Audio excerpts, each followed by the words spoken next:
Hi, everybody. Our subject today is the Bhagavad Gita, a singular work of religion or spirituality, as you like, on the Indian subcontinent and central to the Hindu tradition.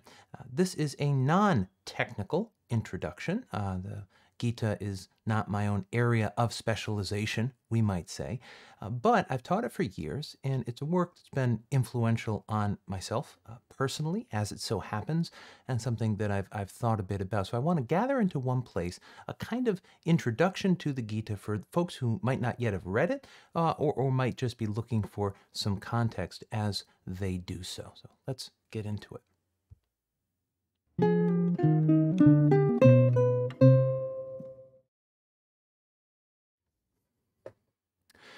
There's nothing like the Gita. In the enormous collection of works that make up the Hindu canon of sacred literature, the Gita, for a couple of centuries now, and maybe longer, has stood out. Europeans coming to the Indian subcontinent were looking for some equivalent to the Bible, and there is none, there was none. However, there was the Gita.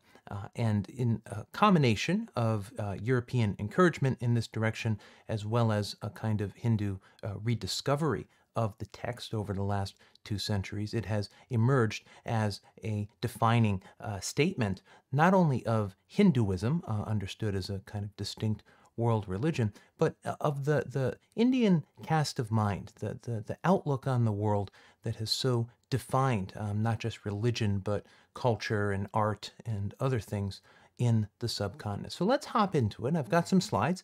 We're going to try out a new setup here. There we have it. So we want to map out Hindu sacred texts. This is a bit rough and ready, as most things will be in our discussion here today, but I think it's useful for someone coming to this canon for the first time. Four divisions are relevant for purposes of our discussion. The first is the Vedas.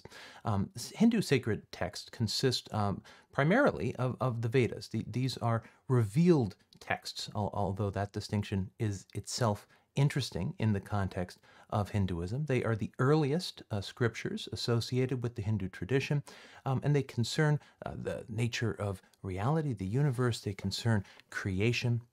The oldest of these, the Rig Veda, dates back to around 1500 BCE, before the Common Era, and is regarded, rightly to my knowledge, as the oldest sort of, again, call it religious or spiritual as you like, text in human records. So it's a very significant one.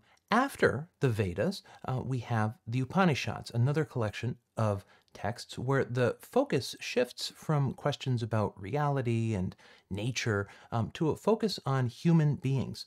They're seen as a kind of culmination of the Vedas. They account for how the vision laid out in the Vedas hits the ground in the context of human life. Following this, and all of these texts, of course, are in themselves very complex, could be the subject for a whole video, and are interrelated in lots of ways we're not getting into, but you have the Puranas, the Ramayana, and the Mahabharata. These are epics. There are stories. There are characters.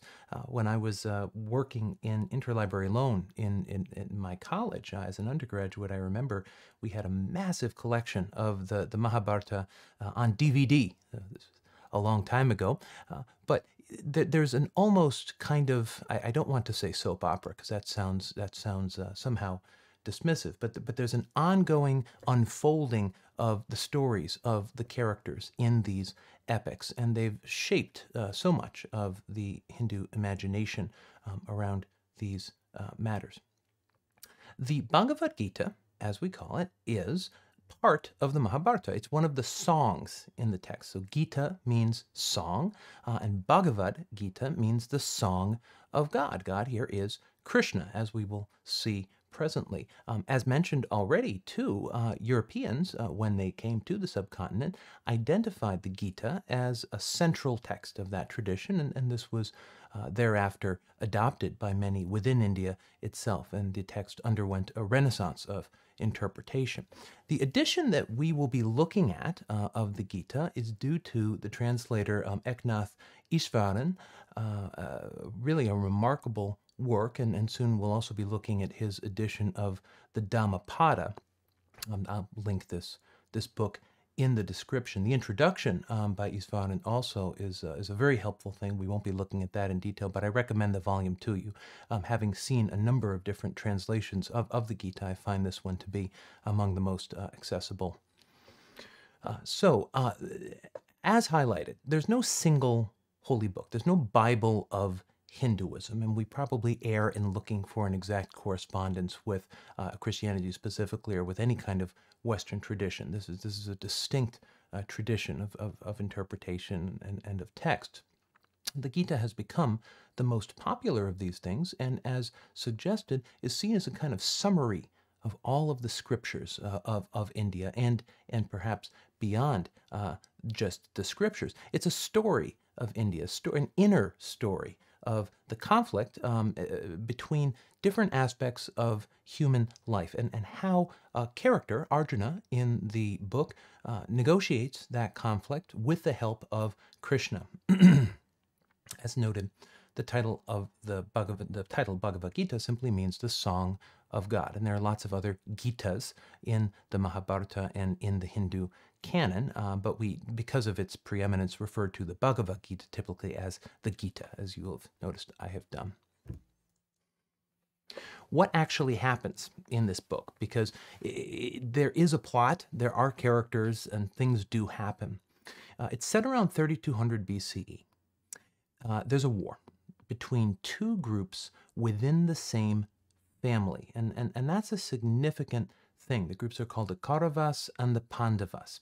There are political differences. Basically, the Kauravas, the leader of the Kauravas, has claimed rulership, and the Pandavas are opposing that, and opposing, therefore, the Kauravas on the battlefield. All signs indicate that the Pandavas will win in the battle, but the main character, Arjuna, has some misgivings for reasons we'll get into. The setting of the book, the whole setting, is the field of Kurukshetra, a field of battle between these two armies. The armies are lined up in the classical way. They will charge one another, they will fight, and as Krishna points out at one point, all of them will die except some of the Pandavas, who will emerge victorious. So this is going to be a bloody and terrible battle. Who is there?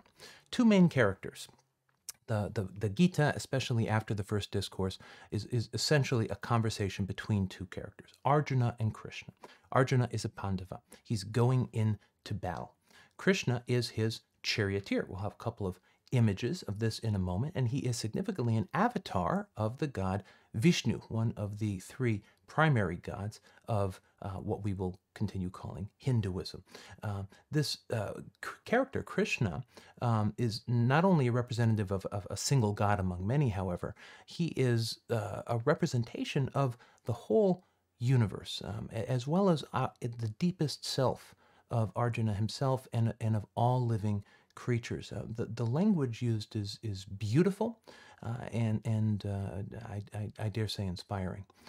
We'll look at some of that presently. Arjuna has a conflict. So as we've discussed in previous lectures on this channel, within Hinduism, there is a notion of karma, and there is a notion of dharma. You accumulate bad karma for doing things that are bad in some way. You follow your dharma when you do your duty. So, if I may hazard a pretty simple framing of the issue, Arjuna is worried because if he kills his family members, that is, the people on the other side who are claiming power, he will accumulate bad karma. It's bad to kill your family members. If he, alternatively, refuses to fight and lays down his weapons and just gives up battle, he will fail to do his duty. He will not keep his dharma.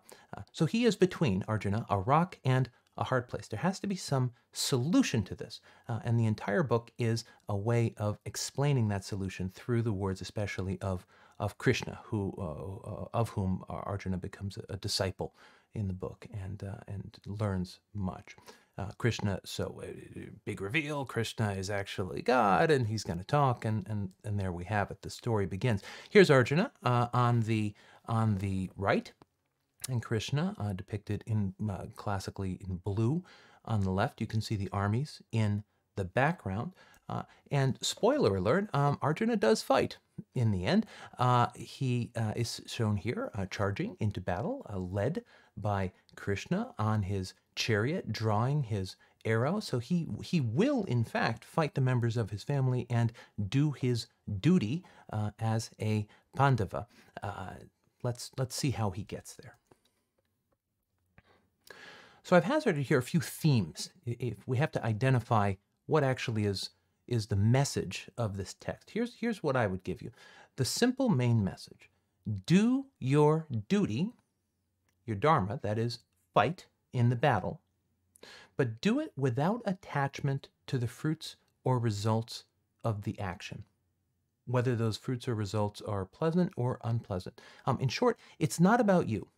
You are part of a cosmic drama, an unfolding process of the universe. You have a certain duty. You have a role to play. Do that role, perform that role, and don't grasp on to, ooh, I was so good, or, oh, that was terrible, I am so bad, right? That kind of grasping will continue you in the cycle of birth and death. It will continue you in the process of samsara. The insight underlying this kind of final prescription is that life and death are not permanent. Each one of us is a soul, if you like, and different terms are used here, an Atman. We have a self that persists across the lives that we live, the lives we live in different bodies, in different forms, right? So if you kill someone, or you are killed, yes, that form ceases. However, you as a self persist. You will be reborn, or ultimately in moksha you will not be reborn. The meaning that we give to life, and in our laws and culture and all of the contrivances of human civilization, it entails creating boundaries between things, like Kauravas and Pandavas, for example, right? Or I am a warrior, or I am a Brahmin, or whatever the case may be. These are distinctions, but they're not ultimate. The ultimate is Brahman. The ultimate is this impersonal substance of all things, of which Krishna is a personal expression. Last point on the slide here, there are no distinctions or truths that are absolute, right? Everything could be otherwise. Arjuna could have been born on the other side, and it might be his destiny to be killed in this battle because he is on the wrong side of history in that sense. The only thing to do is to do your duty and to not worry about the outcomes. How do you do it?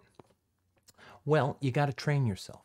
This is not a natural kind of inclination. The natural thing is to be attached to the fruits of your actions, to want to have success and not to want to have failure. You train yourself through different kinds of yoga.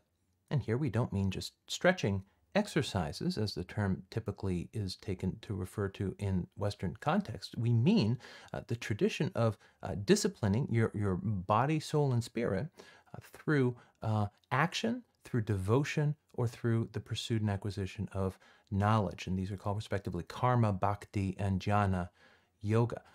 These are not mutually exclusive. You don't have to only pursue devotion but not action. I mean, in fact, the combination of these three, which is not indicated on the slide, it's called Raja Yoga, is a way of bringing together all three of these into a kind of full and perfect practice. The Raja Yoga does, in fact, appear, I believe, on the next slide. Yes, so thank you to the creator of this very bright slide. Sorry about that. Streams of yoga. So karma, bhakti, and jnana yoga are shown helpfully on this slide as overlapping with one another. You have karma yoga, the process characterized here as the process of achieving perfection in action, selfless service. This gets picked up by the British in a certain way. Take joy in doing your duty. Don't just do your duty because someone else tells you have to do your duty. Desire to do your duty. Enjoy doing your duty. That is the goal. Happens also to be the goal of karma yoga. Bhakti yoga, fostering love of, faith in, and surrender to God. This is devotion, right? So if I am performing rituals or participating in rituals, if I am praying, if I'm exercising any kind of devotion to the divine, this is a fully equal path to liberation, a fully equal path to moksha. Same with jhana yoga, characterized here as knowing beyond name and form through pure understanding of the nature of the doer, who, when seen in clarity, results in liberation. This is the intellectual, we might say today, path, the path of understanding the relationship between body, soul, and spirit, of seeing the nature of ultimate reality, of recognizing that the distinctions that we draw customarily in our lives are not ultimate. That kind of understanding and the pursuit of that is itself a kind of yoga. Karma, bhakti, jhana. Bring these three together, and you see the little overlapping thing there in the center. Raja yoga is the process of achieving perfection through practice. Practice right action, practice devotion, practice the pursuit of understanding. Bring these things together in a way that furthers your pursuit of your dharma, your progress through the stages of life, which we've discussed in other videos on this channel, and you will take the royal path. And that's probably worth noting. Raja here means royal, right? So you bring these three things together. But friends, let's take a look at the text itself. So here again is our translation. We'll be taking passages from this. What I've done, and we'll see how things work out here in terms of time. The Gita is divided. What do I have on the next slide here? Okay, so you can see along the is there? Yeah, along the side of the slide here, I've identified each of the parts traditionally distinguished among the 18 discourses. There are 18 discourses. A discourse is basically a chapter. The first 6 are roughly taken to correspond to karma yoga, to the path of right action, selfless action, following one's dharma without grasping at the fruits of doing so. The second, discourses 7 through 12, are associated with bhakti yoga. So Krishna reveals that actually, even if action is not your main predilection, you can, through devotion to Krishna, achieve the same end. Third is jhana yoga, again, along the side here on the screen, that discourses 13 to 18. And this concerns the path of understanding. So we have, again, a rough distinction. The text, to my knowledge, does not actually, was not recorded as having been divided into these 3 parts precisely, but influential interpreters later identified this as a kind of overall structure, and we'll be following it here. So in these slides, I want to take a look. I will start with karma, then bhakti, then jhana, and we'll look at discourses 1 to 6, 7 to 12, 13 to 18, respectively, starting here with discourses 1 through 3. We'll also throw in each of these cases a few of the passages that I take to be especially relevant from each of these sections to illustrate, how the text unfolds these themes. Discourse 1, it's a special kind of discourse among these 18. It's a bit different. We're just meeting the characters. We're setting the scene. We're on the battlefield of Kurukshetra. And a character named Sanjaya is describing the scene. So he is speaking with another character. And so in a way, well, not in a way, this is the case, the conversation between Arjuna and Krishna, we are not seeing that as a kind of omnipotent viewer. This is being recounted to us through the voice of another character, Sanjaya. And he is in conversation.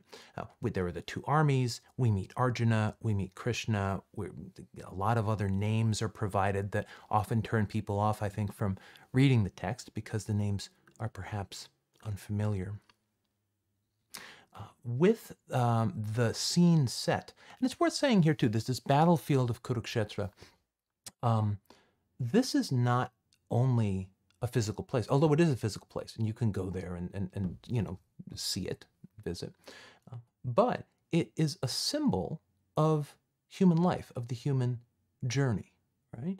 I mean, we, each of us, are engaged in a conflict, or I guess, are you engaged in a conflict? Are confronted by a conflict, just like Arjuna is, right? Between different parts of ourself, body, soul, and spirit. These things are in conflict. We need to achieve balance. We need to determine, in Lenin's phrase, what is to be done, right? How shall I act in any given situation? So the field of Kurukshetra is, in a way, the field of human life.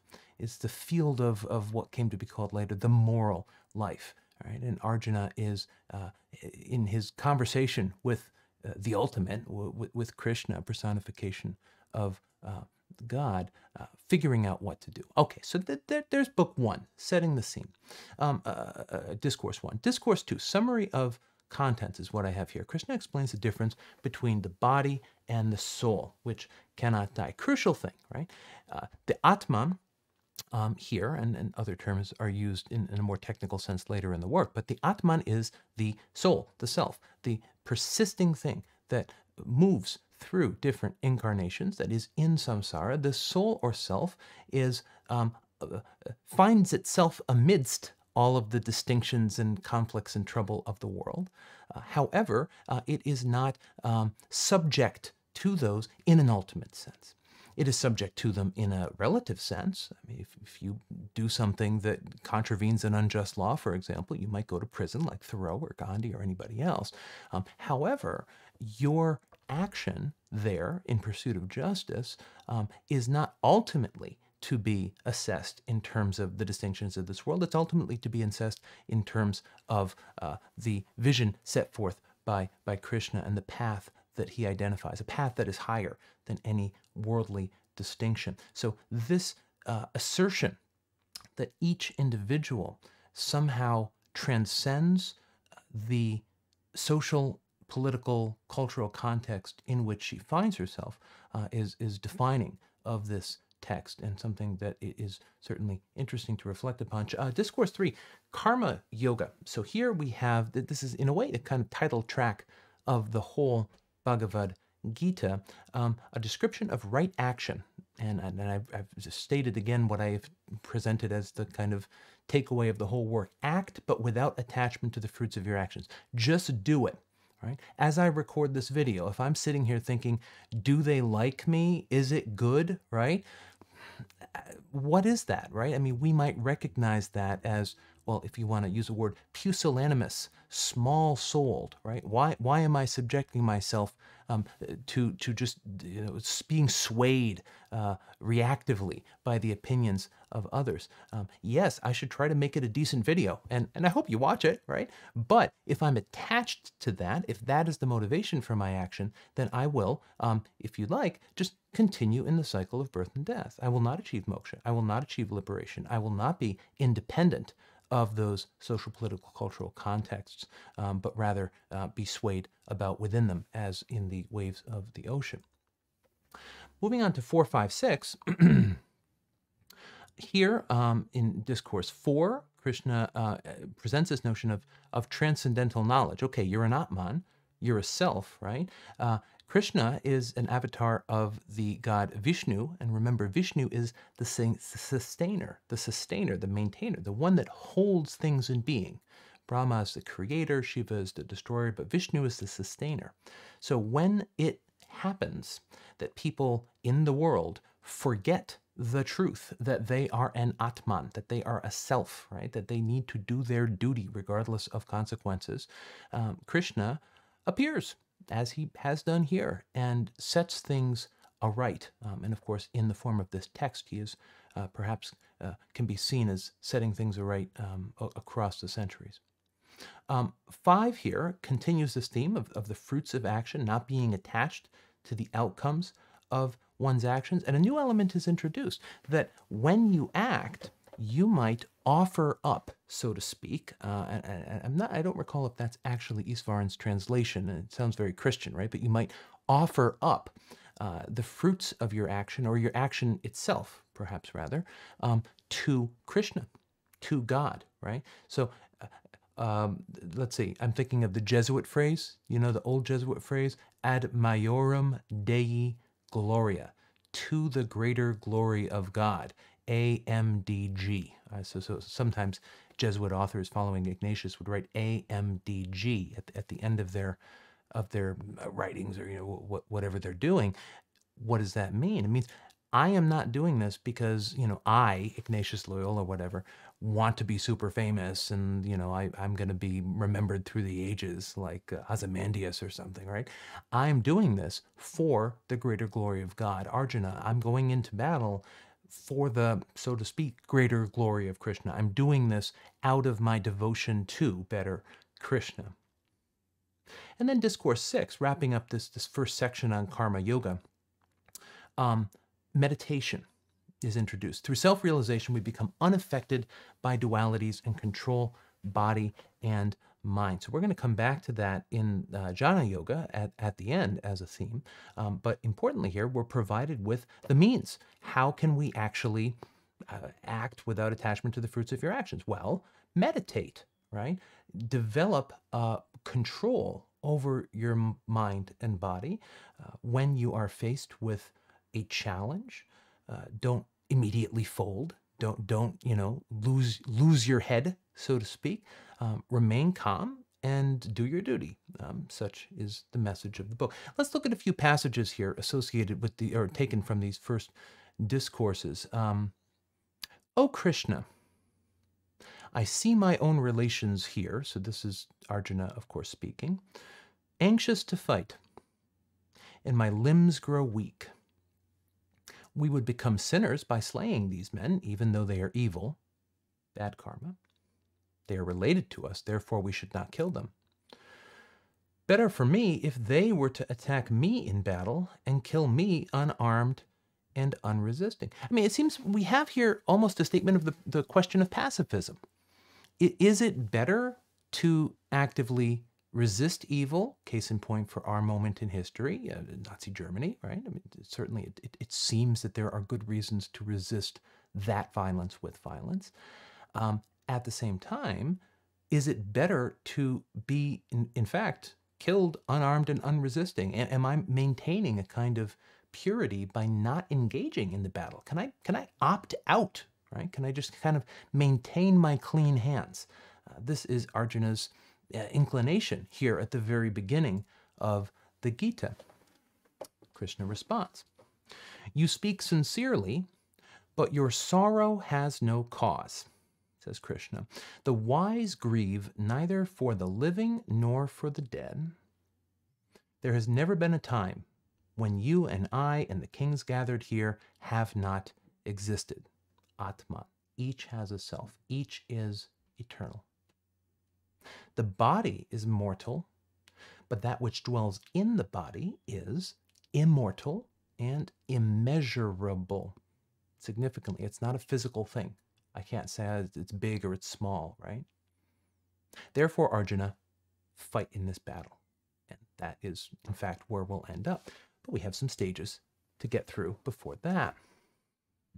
Considering your dharma, Krishna continues, you should not vacillate. For a warrior, nothing is higher than a war against evil. This is his dharma, his duty as a warrior. The warrior confronted with such a war should be pleased, Arjuna, for it comes as an open gate to heaven, fighting in a battle against evil. But if you do not participate in this battle against evil, you will incur sin, violating your dharma and your honor. Okay, so that's the rub. Bad karma for killing, bad dharma for not fighting. So, like, what do you do? Here's the keystone in my reading of this text. You have the right to work, but never to the fruit of work. You should never engage in action for the sake of reward, nor should you long for inaction. perform work in this world, Arjuna, as a man established within himself. Interesting phrase, established within himself, without selfish attachments, and alike in success and defeat. For yoga is perfect evenness of mind. Evenness of mind. I am not swayed, pulled by anger, desire, attachment of any kind, right? I am, what's the phrase here? Established within myself. Where is my foundation? Is my foundation in how other people will perceive me, or is my foundation in myself, in some sense? I mean, a lot to think about here. I take this slide to represent one of the main statements in the message of this book.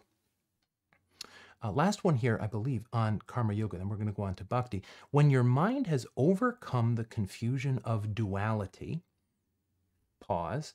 So the confusion of duality means here thinking that all of the social categories, as important as they may be, and that's itself a significant point, as important as they may be, they're not ultimate, right? They are relative. And if I'm confused with respect to duality, it means that I think that they're ultimate. But when my mind has overcome this, I will attain the state of holy indifference, Holy, indifference to things you hear and things you have heard. Free the senses, Krishna continues, from attachment and aversion alike. The sage awakes to light in the night of all creatures. That which the world calls day is the night of ignorance to the wise. Well, we could do 10 minutes on this slide alone, but let's just take a look at that line, penultimate line here. The sage awakens to light in the night of all creatures. On this channel, you may have seen a video on St. John of the Cross, an author whom I especially respect. This idea of the night of all creatures, also Pseudo Dionysius falls into a category related to this. When a certain darkness, a certain lack of belief in the ultimacy of the things and categories of this world, when we enter that space, right, we're freed from those kind of confused views. In that moment, we awake to light. Right? Only once the categories of this world are seen to be relative in their ultimate significance, again, as important as they may be in their own context, only then do we awaken to the larger perspective that this text calls us to. Okay, friends, let's talk about Bhakti Yoga. So, we're in Discourse 7. We've looked at Discourses 1 through 6. In Discourse 7, Krishna uncovers here knowledge of the Supreme. Now, this term supreme could be substituted with absolute, is related closely to the idea of Brahman being an impersonal, the impersonal substance of all things, and we've discussed that elsewhere on this channel. Krishna is the origin, I have on the slide here, Krishna is the origin of, should be, all material and spiritual realities, the essence of everything. So, what is God? Interesting, right? Is God a big, powerful being? Certainly not the teaching of any tradition that I know well, rightly understood. God is the origin of all material and spiritual realities. God come Krishna here, right? The essence of everything. God is our inmost self, right? That is the right and full understanding of this category, well, I guess it is a category, this notion that we have of God. So all of this discussion of action and activity on the part of Arjuna in the first portion of the Gita is now being segued into a discussion of devotion to Krishna. I want to attain the Supreme. I don't want to just know it, I want to attain it. Krishna explains here several concepts, Brahman, Atman, and Karma. But all of these intellectual ideas, so to speak, are rolled into one thing, devotion to Krishna. This is how, I would hazard, philosophy differs from religion. Philosophy is very important. There are distinctions between Brahman, Atman, and Karma. In this context, they matter, right? However, devotion to God, says religion, right? Spirituality, can get us to the very same end. You don't have to have 3 PhDs in order to be liberated. In fact, the path to liberation via devotion, i.e. bhakti yoga, might even be faster than the path via 3 PhDs, or whatever the case may be, or becoming a theologian, or reading every word of every text and analyzing it critically. I mean, yes, that's what I do, so I think it's valuable, but it is not itself even the fastest path to liberation. Consider, just to, make a connection here, St. Augustine in the Confessions, right? Big deal, educated guy, very articulate, very knowledgeable. He knew Manichaeism, he knew astrology, he knew Christianity, he knew Neoplatonism. He's familiar with all of these things. But only when, in the garden, he takes up and reads and has that flash of inner, I want to call it devotion, right, to God, this desire, this moment of conversion, that supersedes everything else. I mean, all of the rest, as Aquinas maybe has said at one point, at least apocryphally, all the rest is as straw, compared to, in terms of its relevance to liberation, devotion to God. And that's such is the message here issued by Krishna. Discourse 9, by doing one's duty with devotion, I have on the slide here, devotion, in every case that would be translating bhakti, one can be with Krishna, or meaning here God, and attain the supreme. Okay, so now we have a connection between the act without attachment to the fruits of your actions, that's the theme of the first discourses here in karma yoga, and bhakti yoga. When you do one's duty, without attachment to the fruit of your actions, if you like, but with devotion, do your duty with devotion, this will enable you to attain the supreme. And we should just say a word about here. What does attain the supreme mean here? On my understanding, and again, I invite conversation on any of these points. I feel confident in what I'm presenting to you. However, this, again, not my area of specialization. Attaining the supreme here would mean moksha to begin with, so not being reborn. It would also mean attaining, or I guess that's the word, unity with Brahman, with the underlying reality of all things. Realizing, not just intellectually, but in practice, that our soul, our Atman, this thing that's traveling through different lives, is in fact Brahman. That we are, as it were, a drop of water in the ocean, right? Before the drop falls into the ocean, it might, to go with the metaphor, it might have a sense of separate identity. However, when it drops into the ocean, it's a strange question to ask, where is the drop? Where did it go? Well, it was all water to begin with. Right? All right. Discourses 10, 11, 12 here, wrapping up the section on Bhakti Yoga, and then again we'll look at a couple of passages. In Discourse 10, Krishna presents himself as the origin of all things, the origin of all qualities, both good and bad. Through devotion, he says, the devotee develops good qualities. There's focus on practical application here. Krishna is, and it's interesting, not just of all things, but of all qualities.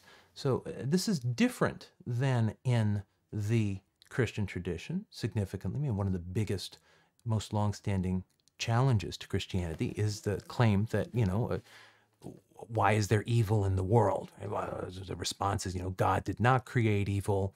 Evil is a result of the exercise of human free will after the fall and so forth. But here, what is called good and bad, significantly, the term evil is not used here, but beneficial and unbeneficial qualities are all sourced out of the same reality, which here is personified as Krishna. Discourse 11, Krishna reveals himself to Arjuna in a vision. He takes several different forms, but ultimately assumes a kind of human-like form, and this comforts Arjuna. So this notion of a vision, of course, is tested across various religious and spiritual traditions. Vision here means a kind of beatific experience, a flash of insight, something that gives us in a moment what would otherwise be the result of perhaps years of work. In Buddhism, which we'll be coming to in later lectures, and there's some content already on Buddhism on the channel, this might be considered like sudden enlightenment. Right? Enlightenment is not something that you have to like build up your points over the years and then finally you cash them in to get enlightened. Enlightenment might come just like that, in a flash, in a vision, if you like. And suddenly all things are changed. Such seems to be the case here. Discourse 12, the path of devotion or bhakti is more perfect than meditating on the reality of impersonal Brahman. This is a sobering assertion from my point of view as somebody who spends a lot of time thinking about these religion things, philosophy things.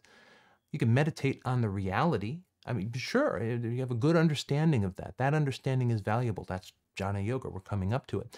However, the assertion here from Krishna is that practicing devotion, the path of the heart, if you like, is more perfect.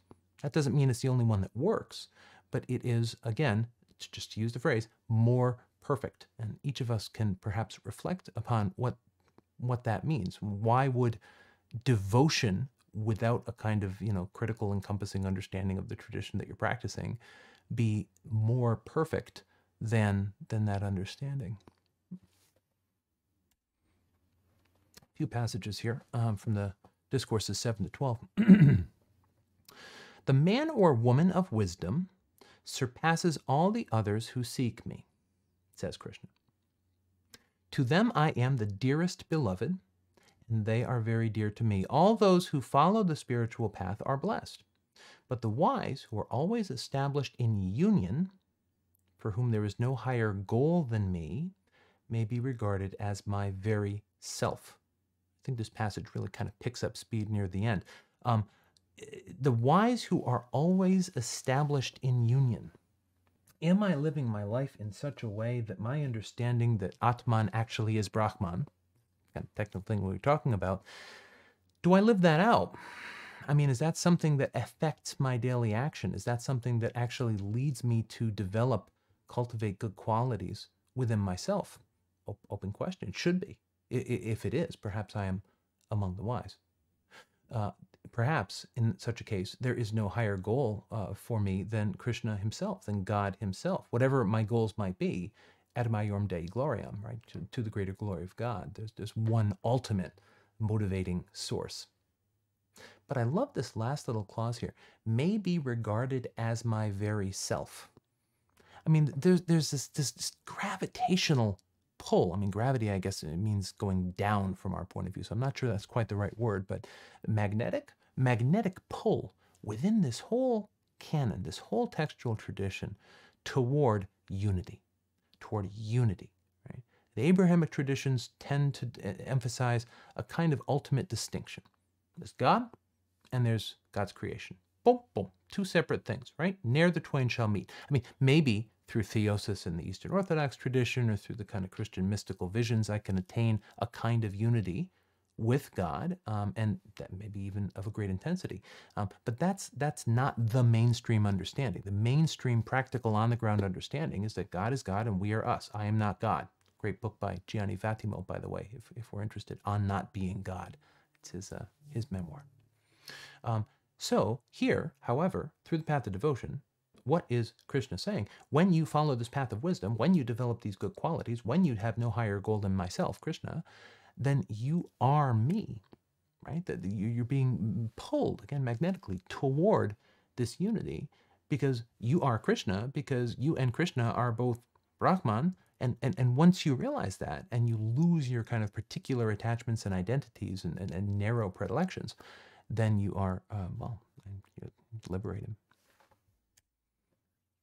I am easily attained by the person who always remembers me and is attached to nothing else. Interesting. So attachment is okay to Krishna, but not to anything else. Such a person is a true yogi. Great souls make their lives perfect and discover me. They are freed from mortality and the suffering of this separate existence. Every creature is subject to rebirth except the one who is united with me. Okay, united with Krishna, no longer subject to rebirth. I love this phrase here, and I would highlight it. Separate existence. They are freed from the suffering of this separate existence. And this sounds a lot to me like what someone like Karl Marx would call alienation.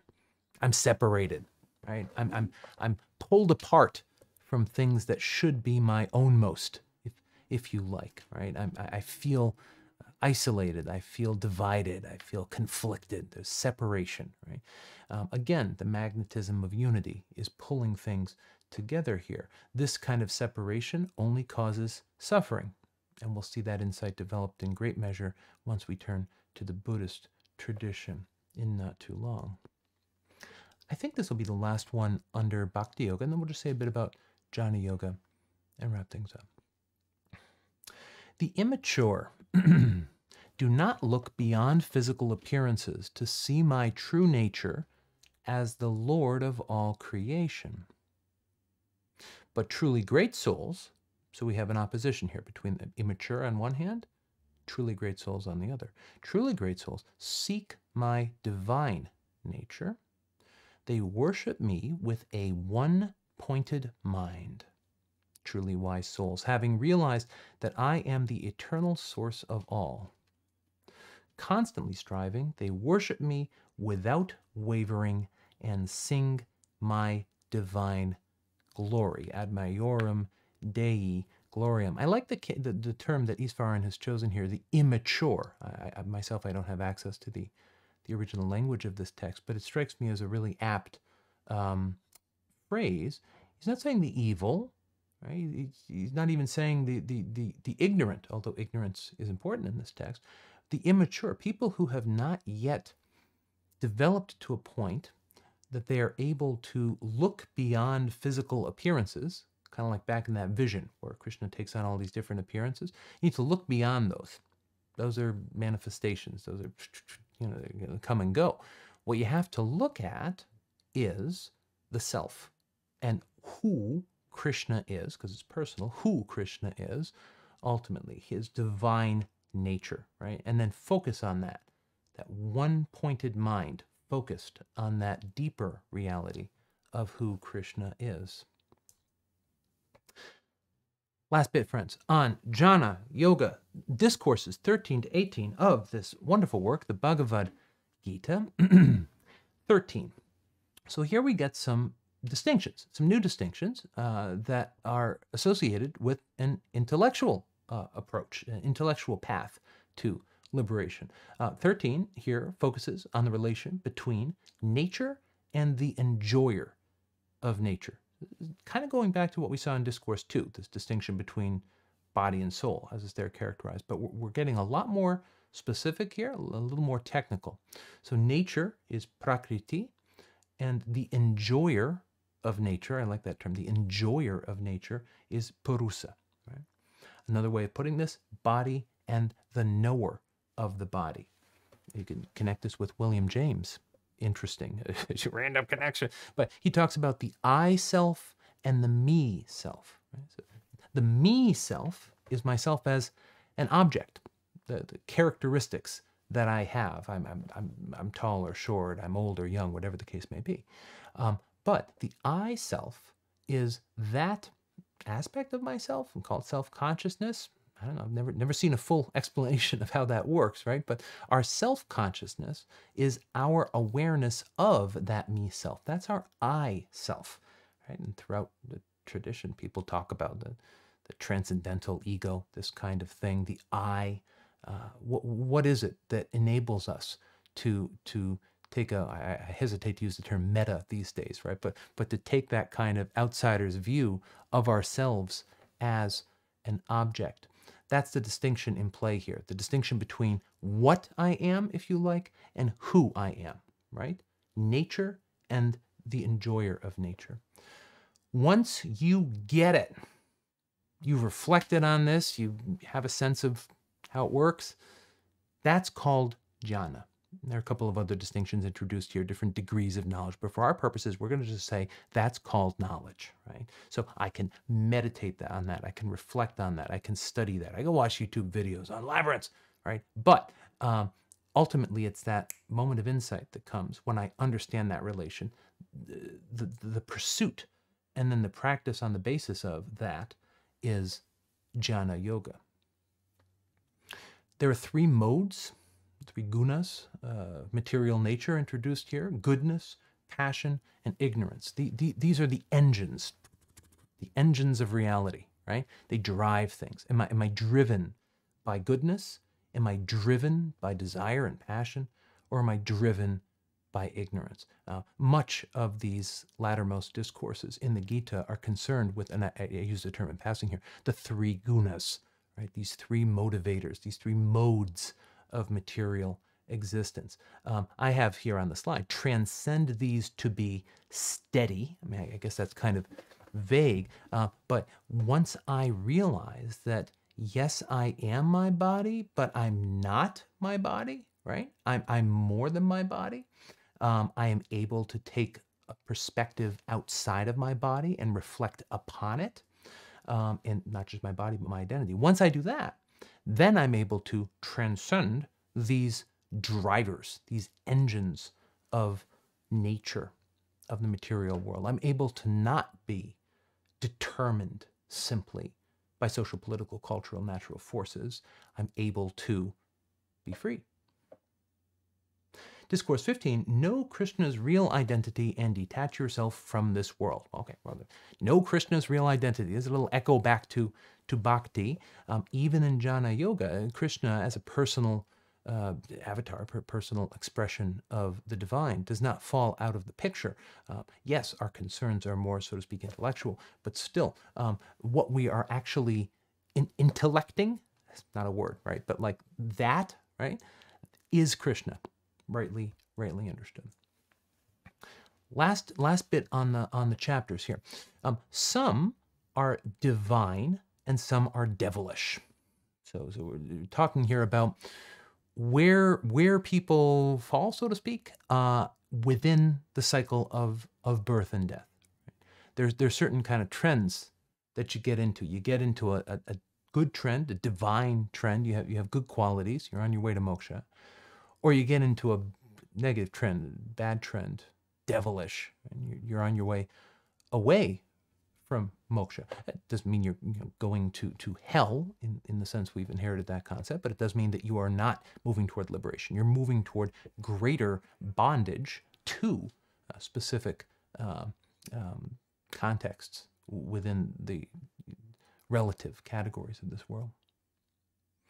Different results, it's pointed out, are yielded by regulated action and unregulated action. So if I regulate my action, like I'm on the battlefield of Kurukshetra and I don't want to fight, but I tell myself, now you got to fight because it's your dharma, I've regulated my action, that's going to lead to a good outcome. If I don't regulate my action, I'm on the battlefield of Kurukshetra and I don't want to fight, and I can't bring myself to do it, so I'm just going to kind of lay down my arms and run away. That unregulated action is going to lead to bad qualities, a quote-unquote devilish path. In discourses 17 and 18 here, we can touch on them briefly.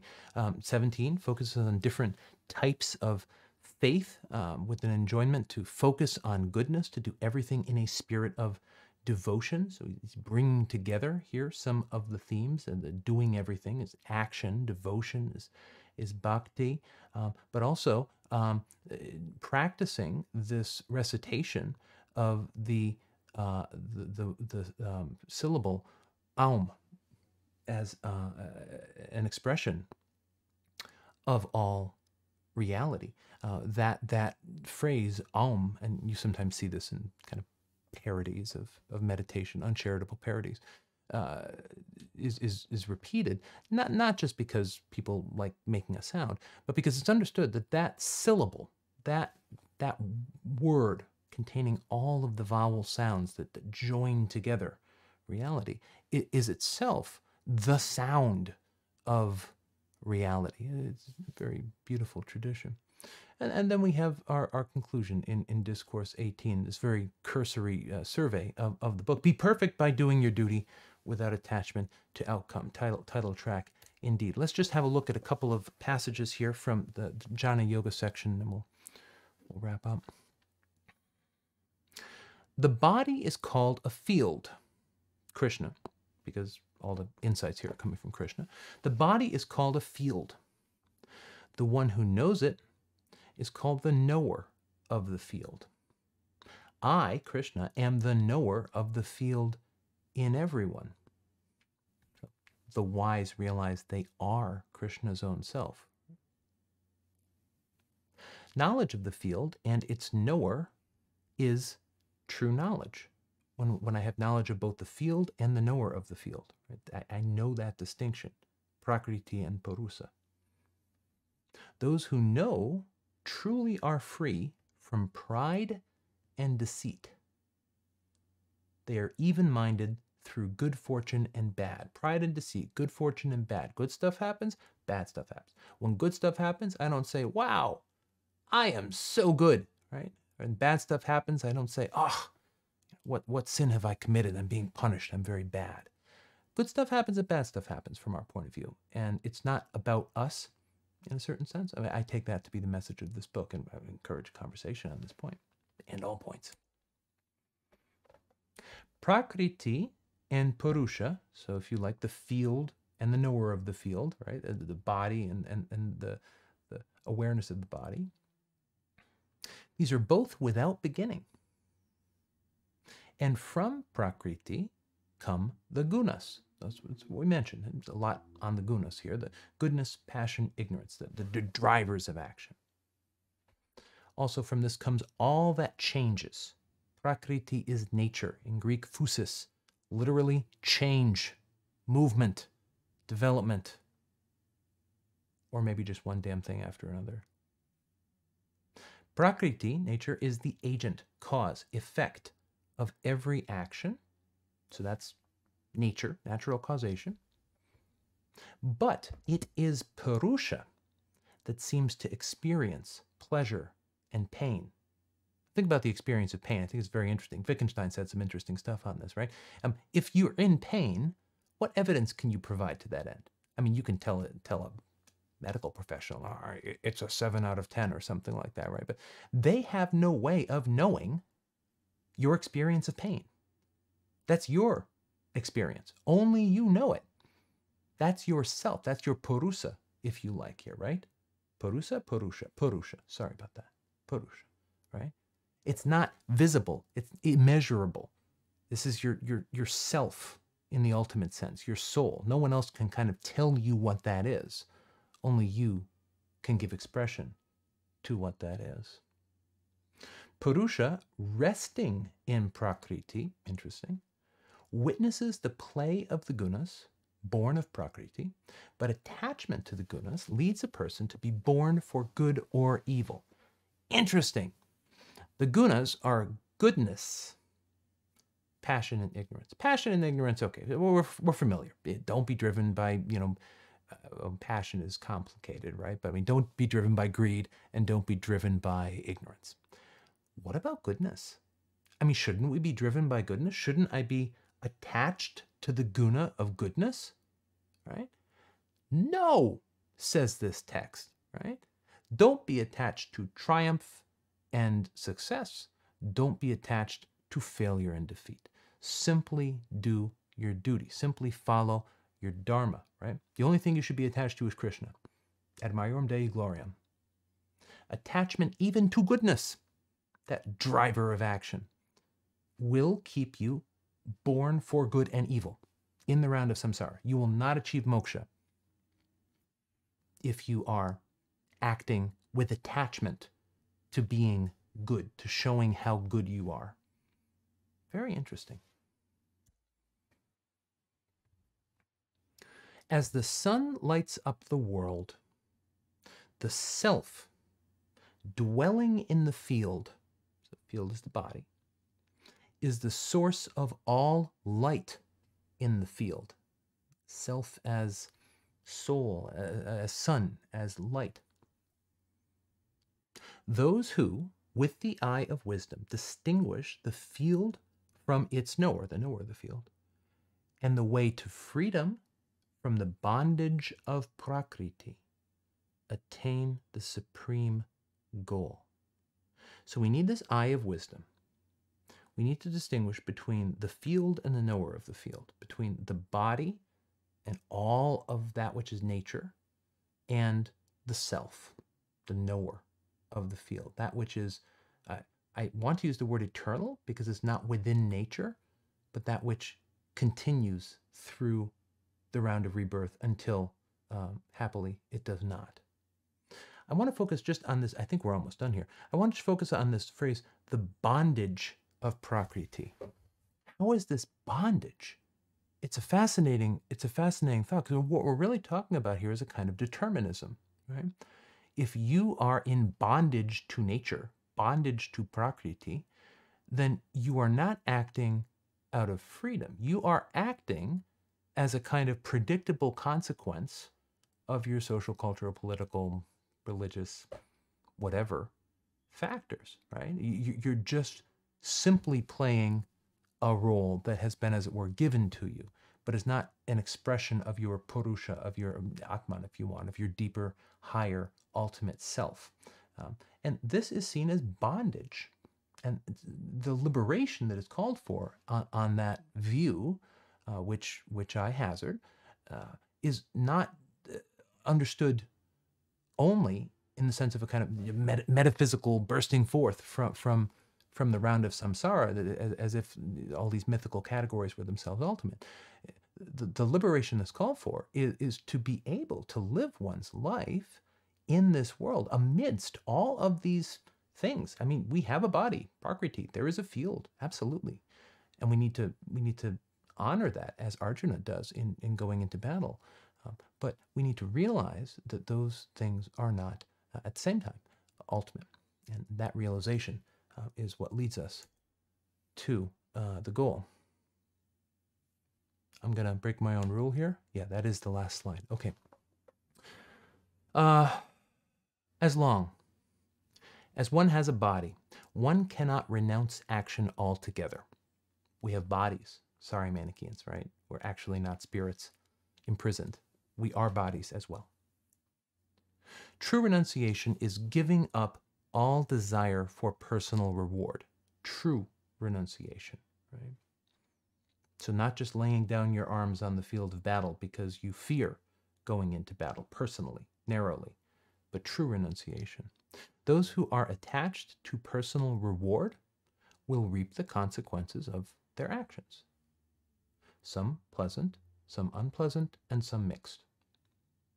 But those who renounce every desire for personal reward and they go beyond the reach of karma, Prakriti, nature, the gunas, the changing, forces of our world, karma as well. We can go, quote, beyond the reach of karma and thus achieve moksha, cease to be reborn, by following the path here that Krishna is calling Arjuna to, and by going into battle on the field of Kurukshetra.